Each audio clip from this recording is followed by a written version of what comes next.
যাদের দই জমে না এই রেসিপিটি দেখার পর 100% দই বানাতে পারবেন, তাও আবার একেবারে সুস্বাদু মিষ্টি দই। ঘরে তৈরি করে ফেলতে পারবেন এই রকম তাজা মিষ্টি দই। কী করে বানাবেন তার সহজ রেসিপিটি আজকে শেয়ার করলাম। নমস্কার বন্ধুরা, আমি সাথী আমার কিচেনের আবারও এক নতুন রেসিপিতে আপনাদের সবাইকে স্বাগত জানাই। দই বানাতে আর কোনো রকম সমস্যা হবে না, এই রেসিপিটি দেখে একবার ট্রাই করে দেখুন, 100% পারফেক্ট দই বানাতে পারবেন।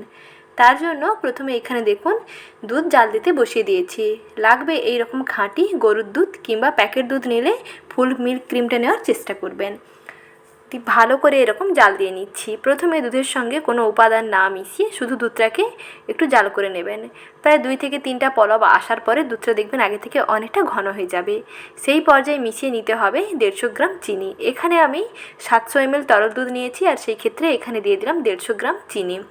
চিনি দিয়ে আবারও খুব ভালো করে জাল দিয়ে নিচ্ছি। দেখুন দুধের মধ্যে অলরেডি কিন্তু সর জমতে শুরু করেছে।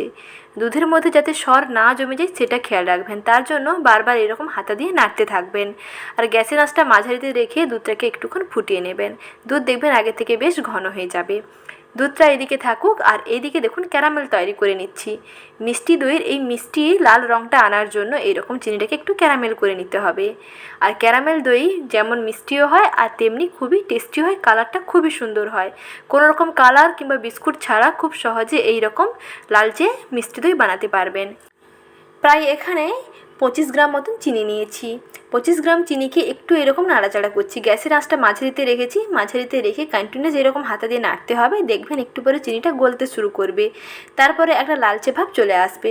আর এই সময় নাড়াটা কিন্তু বন্ধ করবেন না, স্প্যাচুলা দিয়ে বারবার এরকম নেড়ে থাকবেন যাতে কড়াইয়ের তলায় নিচে না লেগে যায়। পোড়া পোড়া গন্ধ চলে আসবে, তাতে কিন্তু ভালো লাগবে না। বারবার এরকম নাড়তে থাকবেন, দেখবেন একেবারে আঠালো হয়ে আসছে আর কালারটা এরকম লালচে হয়ে আসবে। আর যদি মনে হয় শুধু চিনিকে এইরকম পোড়াতে অসুবিধে হচ্ছে, তাহলে অবশ্যই চিনির মধ্যে 1 থেকে 2 চামচ জল অ্যাড করবেন। তারপরে ফোটাবেন, দেখবেন সুন্দর চিনিটা এরকম লালচে হয়ে ক্যারামেল হয়ে যাবে। এইরকম ক্যারামেলাইজড চিনিটা তৈরি করতে হবে। তার মধ্যে দিয়ে দিতে হবে 1 কাপ তরল দুধ।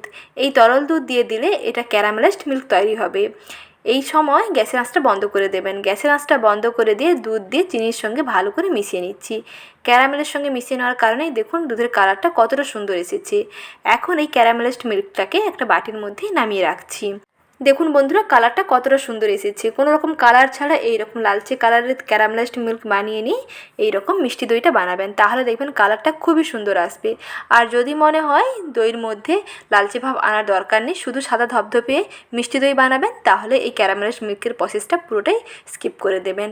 বাদ বাকি যে প্রসেসগুলো আছে সেই প্রসেসে দইটা বানিয়ে নেবেন, তাহলে সাদা ধপধপে মিষ্টি দই বানাতে পারবেন।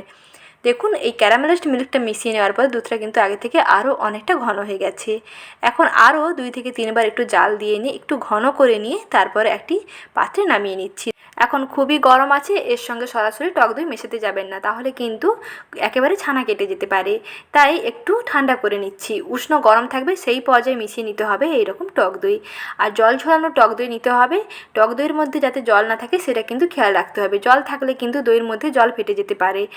আর এই রকম টক দইটাকে নিয়ে একটি হ্যান্ড উইক্স দিয়ে ভালো করে এরকম ফেটিয়ে নিতে হবে। একেবারে ক্রিমের মতন একটা টেক্সচার নিয়ে আসতে হবে। কিছুক্ষণ এরকম ফেটিয়ে নিয়ে তারপরে দুধটাকেও দেখুন একটু ভালো করে হ্যান্ড উইক্স দিয়ে ফেটিয়ে নিচ্ছি। দুধের মধ্যে দেখুন অলরেডি কিন্তু অনেক বাবুস জমতে শুরু করেছে। দুধটাকে একটু ফেটিয়ে নিয়ে তারপরে এর মধ্যে মিশিয়ে নেব সেই ফেটানো টক দই। দই বসাতে গেলে অবশ্যই কিন্তু এইরকম দইয়ের বীজ কিংবা টক দই মেশাতেই হবে, নাহলে কিন্তু দই জমাতে খুবই অসুবিধা হবে। আর দই যদি এইরকম লালচে চান, লালচে মিষ্টি দই বানাতে চান, তাহলে প্রথমে এরকম ক্যারামেলাইজড মিল্ক তৈরি করে নিয়ে তারপরে সেই দুধের সঙ্গে মিশিয়ে নিয়ে দুধ যখন এরকম উষ্ণ গরম থাকবে সেই গরম পর্যায়ে টক দই মেশাতে হবে। ফুটন্ত গরম দুধের মধ্যে টক দই মেশাবেন না, বা দুধ একেবারে ঠান্ডা করে নিয়েও টক দই মেশাবেন না, অর্থাৎ দইয়ের বীজটা মেশাবেন না, তাহলে কিন্তু দই জমাতে খুবই অসুবিধা হবে, দই ভালো করে জমবেই না। টক দইটা মিশিয়ে নেওয়ার পর একটু হ্যান্ড উইক্স দিয়ে ভালো করে এরকম একটু ফেটিয়ে নেবেন। প্রায় 1 মিনিট মতন ফেটিয়ে নেওয়ার কারণে এটা খুবই ঘন হয়ে যাবে আর দুধটাও অনেকটা ঠান্ডা হয়ে যাবে।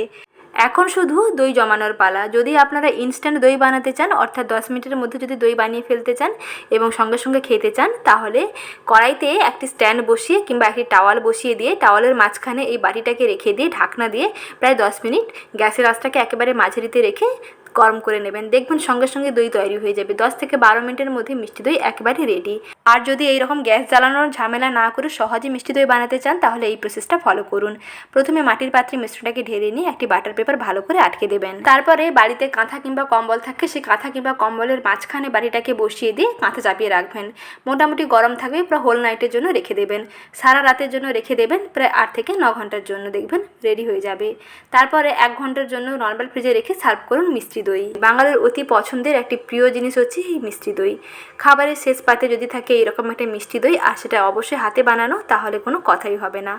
দোকানের স্বাদকে হার মানাবে এই মিষ্টি দই। বাড়িতে তৈরি করে দেখুন, একেবারে নির্ভেজাল মিষ্টি দই বানাতেই পারবেন সহজে। যে কোনো দিনই দই বানায়নি কিংবা দই জমে না, যাদের দই বানাতে সমস্যা হয়, এই রেসিপিটি দেখার পর খুব সহজেই বানাতে পারবেন এইরকম লালচি মিষ্টি দই।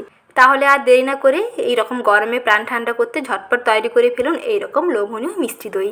একটু খেলে দেখবেন আর একটু খেতে চাইবেন, আর যাকে খাওয়াবেন অবশ্যই প্রশংসা পাবেন। আর রেসিপিটি ভালো লেগে থাকলে লাইক, শেয়ার এবং সাবস্ক্রাইব করবেন। ভালো থাকবেন, ধন্যবাদ।